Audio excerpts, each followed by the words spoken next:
Okay, so for this last piece, we've got a fairly involved block of code with the final event listener that listens for the drop function. So this is a big one. Let's say div add event listener. We're listening for the big drop. Anonymous function with event passed to it. Okay, so here we go. Let's get into this code. The first thing we want is, again, we're going to say event prevent default. That makes sure that the drop is allowed to happen.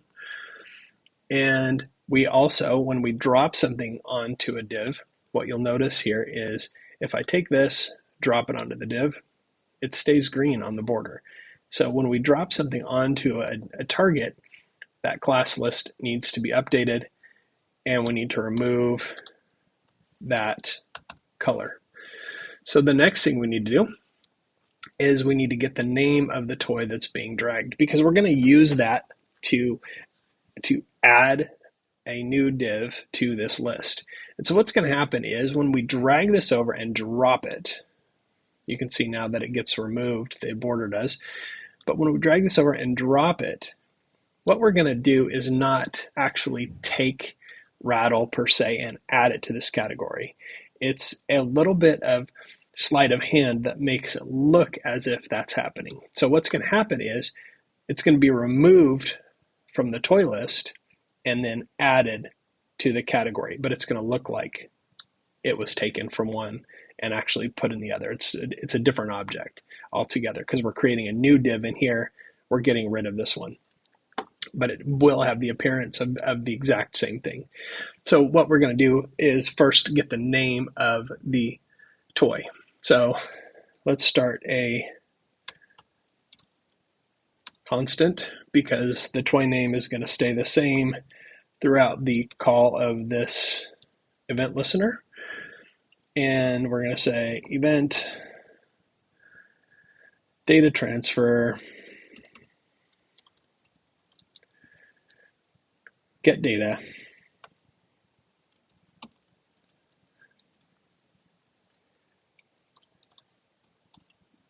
And we're going to say text plain. And that will actually get the data that we stored there.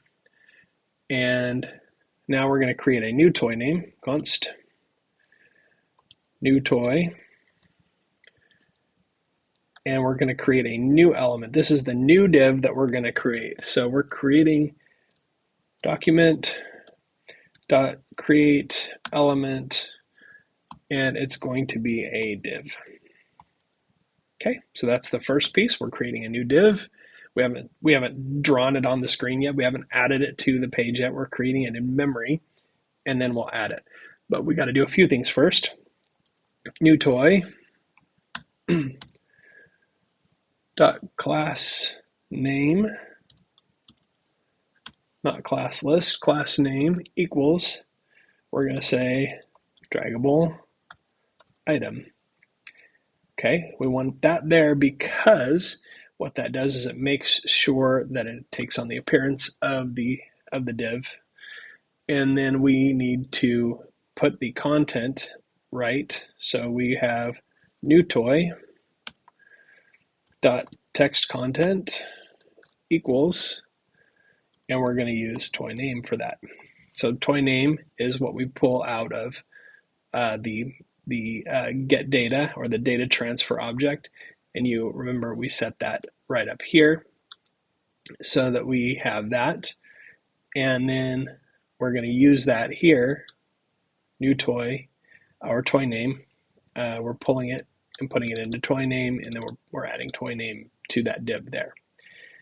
So we have that, and now we need to actually put that toy into that div. So remember the div up here is the target. So we're going to say div dot append child, and that says we're going to put something inside that div, and that is going to be the new toy that we just made. Okay. So let's see what happens there. Okay. So we have this, and that allows us to take this and drop it, and look at that. It appears inside the category. Works very, very well, exactly the way we planned it to work.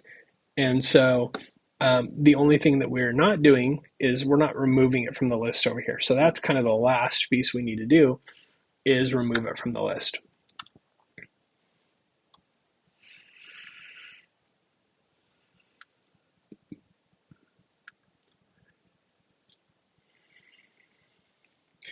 Okay, so removing it from the list is a little bit tricky. Not terrible, but it does require a use of the find method inside of a collection. So this will be maybe new for a little bit, a few of you, but it's a very quick way to identify that dragged item and put it into a variable. So we're going to say const dragged item. We want to find that which item was being dragged, and we want to remove it. So we're going to say, we're going to use the 3 dots, which the ellipse stands for a way to convert a collection to a quick array. So it's a quick conversion so that you can use array functions against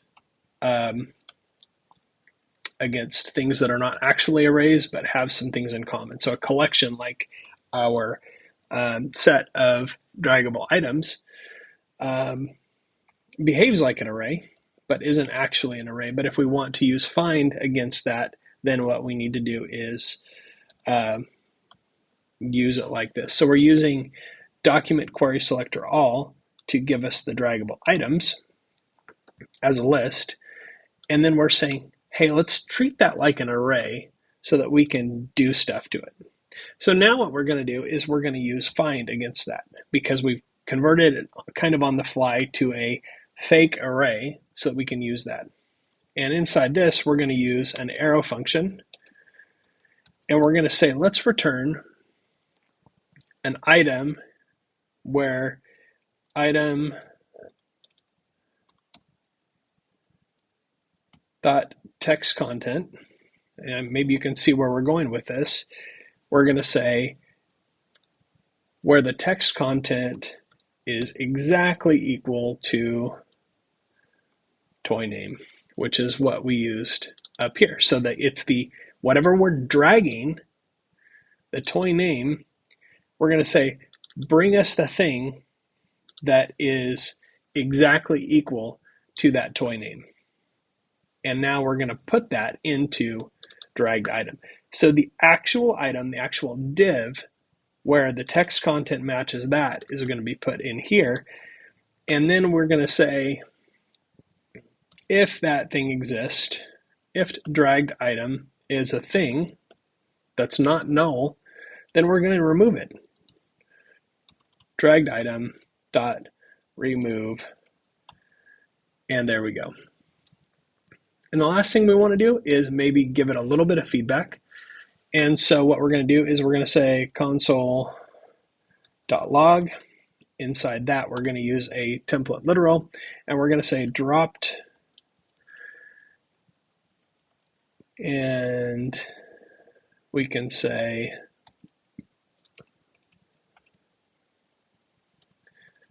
toy name. And I can use double quotes inside of a template literal because I'm using the tick marks here to define the template literal. So the double quotes don't make any difference. They don't interfere with anything. And you need to use escape characters. Category. And then I can just use the div ID, right? The div ID here says what the category name is. Category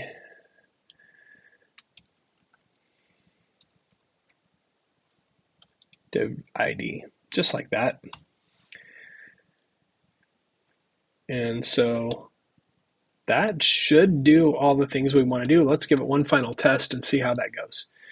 Okay, so first thing, you can see I started dragging rattle, and I'm dragging it over the appropriate categories here. When I drop it, it says it dropped rattle into category 0 to 3 years. Rattle appears here, it disappears from here, and we're in pretty good shape at this point. Let's give the baby a drone. How about that? Okay, so we can have all kinds of fun things going on here, but this is how you would implement a basic drag and drop scheme. And honestly, you can use this with those very similar things, and you can do all kinds of different drag and drop scenarios by expanding on those basic principles. So hopefully that's helpful.